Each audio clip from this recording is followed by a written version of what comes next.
লালমনিরহাট বিমান ঘাঁটি চালু নিয়ে নতুন একটা খবর দিয়েই আজকের এই বিশেষ পর্ব শুরু করছি। প্রিয় দর্শক, এই অঞ্চল থেকে নির্বাচিত দুর্যোগ ব্যবস্থাপনা ও ত্রাণমন্ত্রী আসাদুল হাবিব দুলু আনুষ্ঠানিকভাবে একটি চিঠি দিয়েছেন বেসামরিক বিমান পরিবহন ও পর্যটন মন্ত্রীর কাছে এই বিমান ঘাঁটিটি দ্রুত চালুর উদ্যোগ জোরদার করার জন্য। শেখ হাসিনার পতনের পর অন্তর্বর্তী সরকার এমন কিছু সাহসী উদ্যোগ হাতে নিয়েছিল, অনেকে ভেবেছিল নতুন সরকার ক্ষমতায় আসার পর সেগুলো হয়তো থেমে যাবে চাপের মুখে কিংবা পুরনো সমীকরণে। ডক্টর ইউনূস ক্ষমতা ছাড়ার আগেই এমন কিছু কাজ বা সিদ্ধান্ত করে রেখে গেছেন যার প্রতিধ্বনি এখনও কাঁপিয়ে দিচ্ছে দিল্লির ক্ষমতার করিডোরে, অস্বস্তিতে ফেলেছে নরেন্দ্র মোদী সরকারের অন্দরমহলকে। অর্থাৎ গল্পের এখানেই শেষ নয়, বরং শুরু হচ্ছে এক নতুন রাজনৈতিক, কৌশলগত ও আঞ্চলিক শক্তির খেলায়। লালমনিরহাট বিমান ঘাঁটি চালু করতে অন্তর্বর্তী সরকারের বেশ কিছু উদ্যোগ ছিল চোখে পড়ার মতো, দৃশ্যমান হতে শুরু করেছিল বেশ কিছু অবকাঠামো। প্রিয় দর্শক, এই বিমান ঘাঁটি চালু করতে সরকারের দুর্যোগ ব্যবস্থাপনা ও ত্রাণমন্ত্রীর চিঠি নিয়ে নতুন করে আলোচনা শুরু হয়েছে। আজকের এই পর্বে জানাবো সেই সবের আদ্যোপান্ত। আশা করি পুরো আয়োজনে আমার সাথেই থাকবেন। আর আপনাদের সাথে আছি বরাবরের মতো আমি শাহাদাত হোসেন।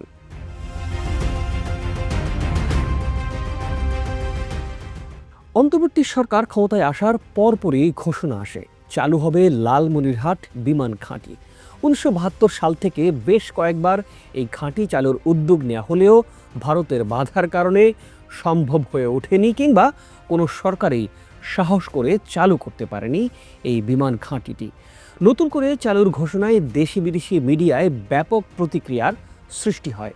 নিরাপত্তার অজুহাত দেখিয়ে আবারও বাধা আসে ভারতের পক্ষ থেকে। তবুও অনড় থেকে নানা উদ্যোগ হাতে নেয় অন্তর্বর্তী সরকার। বাংলাদেশ বেসামরিক বিমান চলাচল কর্তৃপক্ষ বেবিচক একটি টেকনিক্যাল কমিটিও এই কাজ এগিয়ে নিতে। গেল বছরের শেষের দিকে আমরাও সরেজমিন পরিদর্শনে যাই লালমনিরহাটে। বেবিচকের 5 সদস্যের টেকনিক্যাল কমিটিও কাজ শুরু করে দেয় সে সময়।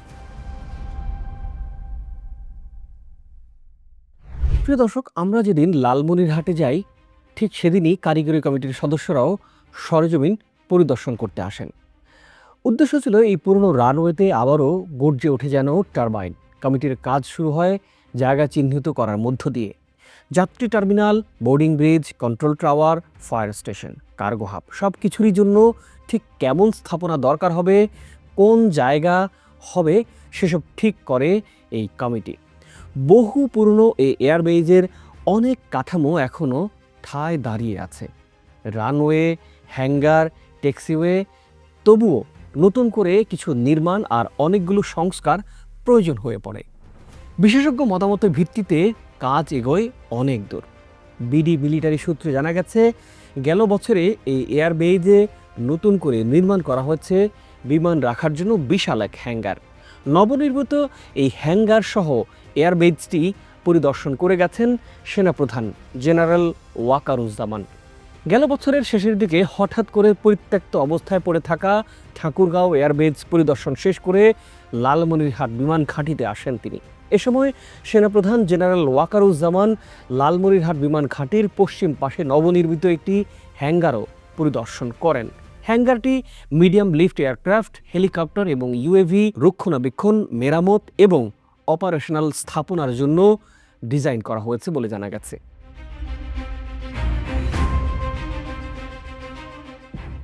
এই বিমান ঘাঁটির উন্নয়ন সংস্কার শুরু হতে হতেই ডক্টর ইউনূস সরকারকে থামতে হয়, সাথে সাথে কাজও থেমে যায়।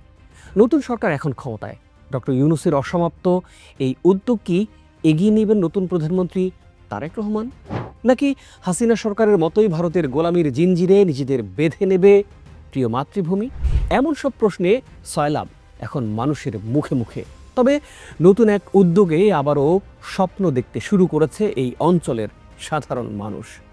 ডক্টর ইউনূসের এই উদ্যোগকে আরও ত্বরান্বিত করতে চলতি মাসে দুর্যোগ ব্যবস্থাপনা ও ত্রাণমন্ত্রী আসাদুল হাবিব দুলু বেসরকারি বিমান পরিবহন ও পর্যটন মন্ত্রী মিসেস আফরোজা খানম রিতাকে একটি আনুষ্ঠানিক চিঠি দিয়েছেন। চিঠিতে তিনি লিখেছেন, 5 যুগেরও বেশি সময় ধরে অযত্ন অবহেলায় মুখ থুবড়ে পড়ে আছে এশিয়ার অন্যতম বৃহৎ লালমনিরহাট বিমানবন্দরটি। বিশাল এই স্থাপনাটি যদি দ্রুত সংস্কার করে পুনরায় চালু করা হয়, তবে সেটি পুরো উত্তরাঞ্চলের আর্থসামাজিক দৃশ্যপটকে আমূল পাল্টে দেবে। এর মাধ্যমে উত্তরাঞ্চলে ঘটবে এক বিশাল অর্থনীতির বিপ্লব এবং দেশি বিদেশি যোগাযোগের ক্ষেত্রে উন্মোচিত হবে সম্ভাবনার এক নতুন দ্বার। এই বিমান ঘাঁটিটি ঐতিহাসিকভাবে গুরুত্বপূর্ণ উল্লেখ করে মন্ত্রী আরও জানান, 1931 সালে তৎকালীন ব্রিটিশ সরকার এই অঞ্চলে একটি শক্তিশালী যোগাযোগ নেটওয়ার্ক গড়ে তোলার পরিকল্পনা করে। মূলত নেপাল, ভুটান এবং ভারতেরও অন্তত 13টি অঙ্গরাজ্যের সাথে দ্রুত যাতায়াত ও সামরিক বেসামরিক যোগাযোগের সুবিধার্থে এই সুবিশাল বিমান ঘাঁটি নির্মাণের উদ্যোগ নেওয়া হয়।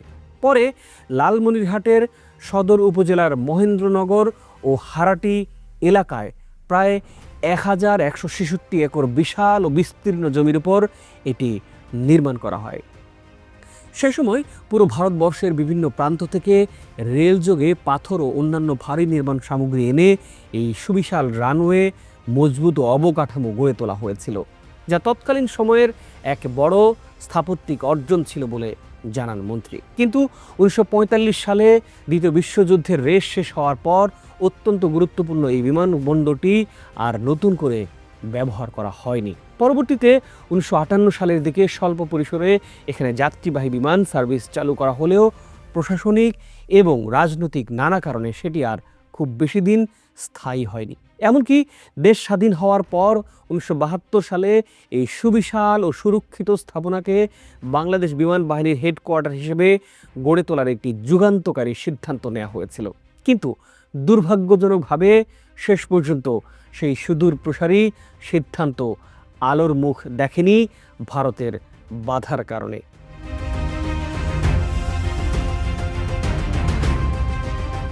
দীর্ঘদিন ধরে কোনো ধরনের ব্যবহার ও রক্ষণাবেক্ষণ না করার কারণে এর প্রায় 4 কিলোমিটার দীর্ঘ রানওয়ে, বিশাল টারমাক, সুপরিসর হ্যাঙ্গার ও ট্যাক্সিওয়ে সব কিছু এখন পরিত্যক্ত ও জরাজীর্ণ অবস্থায় পড়ে আছে।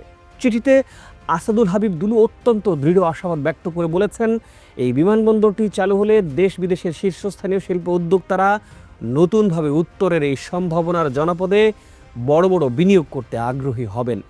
এই অঞ্চলে কৃষি ও শিল্পভিত্তিক উৎপাদিত রপ্তানিবাহী পণ্য খুব সহজেই এখান থেকে কার্গো বিমানের মাধ্যমে দেশ বিদেশের বিভিন্ন গন্তব্যে পৌঁছে দেওয়া সম্ভব হবে।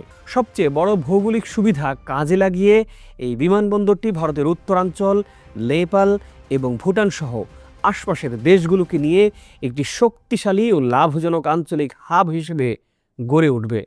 যোগাযোগ ব্যবস্থার এই সম্ভাব্য উন্নয়ন উত্তরাঞ্চলের শিক্ষা, পর্যটন ও ব্যবসা বাণিজ্য খাতেও ইতিবাচক প্রভাব ফেলবে বলে মনে করছেন বিশ্লেষকরা। শেষ করার আগে খুব সংক্ষেপে আপনাদের জানাবো, এই এয়ারবেজটি ভারতের মাথা ব্যথার কারণ আসলে কেন কেন মোদী সরকারের লাল সংকেতের আওতায় এই বিমান ঘাঁটিটি। এই বিমানবন্দর চালুর খবরে ভারতের মিডিয়ায় দেখা গেছে তীব্র প্রতিক্রিয়া। এনডিটিভির এক প্রতিবেদনে জানা গেছে, ভারত এখন বেশ উদ্বিগ্ন, কারণ এই প্রকল্পে চীনের সামরিক ও বাণিজ্যিক সহযোগিতা থাকার জোর সম্ভাবনাও থাকতে পারে। আর সেটি ভারতের চিকেন নেক করিডোরের কাছে তৈরি করতে পারে কৌশলগত ঝুঁকি। এই চিকেন স্নেক করিডোরই পশ্চিম ভারতকে পূর্বাঞ্চলের সঙ্গে সংযুক্ত রাখে। যদি এখানে কোনো বিদেশি প্রভাব তৈরি হয়, সেটি ভারতের নিরাপত্তার জন্য বড় হুমকি তৈরি হতে পারে। লালমনিরহাট বিমান ঘাঁটি নিয়ে ভারতের আপত্তির মূল কারণ হচ্ছে, এই বিশাল বিমান ঘাঁটিটি ভারতের চিকেন স্নেকের একেবারে নাকের ডগায়। কোনো সংকট যদি তৈরি হয়, ভৌগোলিক কারণে ভারত আর্টিলারি দিয়ে এই বিমান ঘাঁটি ধ্বংস করতে পারবে না। এর কারণ, লালমনিরহাট সীমান্তের ওপারে তিস্তা নদীর অববাহিকায় ঘন বন জঙ্গল দিয়ে ঘেরা। এজন্য সেখানে স্থলপথে সেনা মুভমেন্ট করা অত্যন্ত কঠিন। অন্যদিকে এই ঘাঁটি ব্যবহার করে মাত্র কয়েক মিনিটের মধ্যে শিলিগুড়ি করিডোর ধ্বংস করে দেওয়া সম্ভব। এতে করে ভারতের সাথে দেশটির পূর্বাঞ্চলীয় 7টি রাজ্যের যোগাযোগ একেবারে বিচ্ছিন্ন হয়ে যাবে। এখানেই ভয় ভারতের।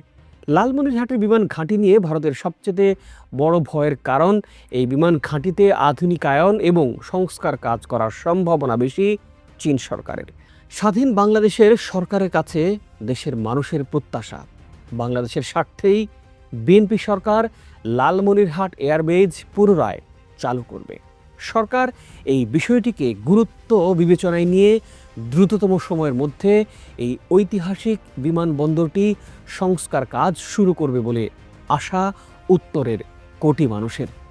ভারত, চীন, নেপাল, ভুটান সহ বিশ্বময় গুরুত্বপূর্ণ হয়ে উঠুক প্রিয় মাতৃভূমি, বাংলাদেশকে সমীহ করুক বিশ্বের পরাশক্তিরা।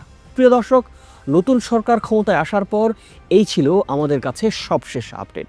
তবে আমরা চোখ রাখছি, নিশ্চয়ই ভেতরের খবরগুলো আপনাদের সামনে তুলে আনার চেষ্টা করব।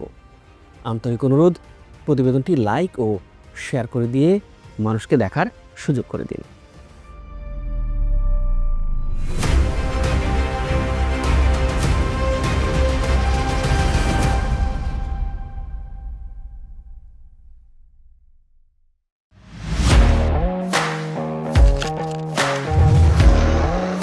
প্রফেশনাল স্টুডিও খুঁজছেন? ঢাকার প্রাইম লোকেশন নয়াপল্টনে দেশ সমাচার স্টুডিও আপনার কন্টেন্ট প্রোডাকশনের নির্ভরযোগ্য ঠিকানা। এখানে পাবেন 4K ক্যামেরায় মাল্টি অ্যাঙ্গেল রেকর্ডিং, আছে গ্রিন ও ব্ল্যাক স্ক্রিন সেটআপ, উন্নত মানের মাইক্রোফোন ও sound proof voice over booth. আপনার পছন্দ মতো স্টুডিও ডিজাইন করার সুযোগও থাকছে। Hazrat Shahjalal news content, talk show, interview বা পডকাস্ট, যা কিছুই করেন এখানে পাবেন প্রফেশনাল সেটআপ আর ফুল এডিটিং সাপোর্ট। আপনার চাহিদা অনুযায়ী বুক করতে পারেন আজই। কল কিংবা হোয়াটসঅ্যাপ করুন এই নাম্বারে 017202106557। ভিজিট করুন আমাদের ওয়েবসাইট ও ফেসবুক পেজ।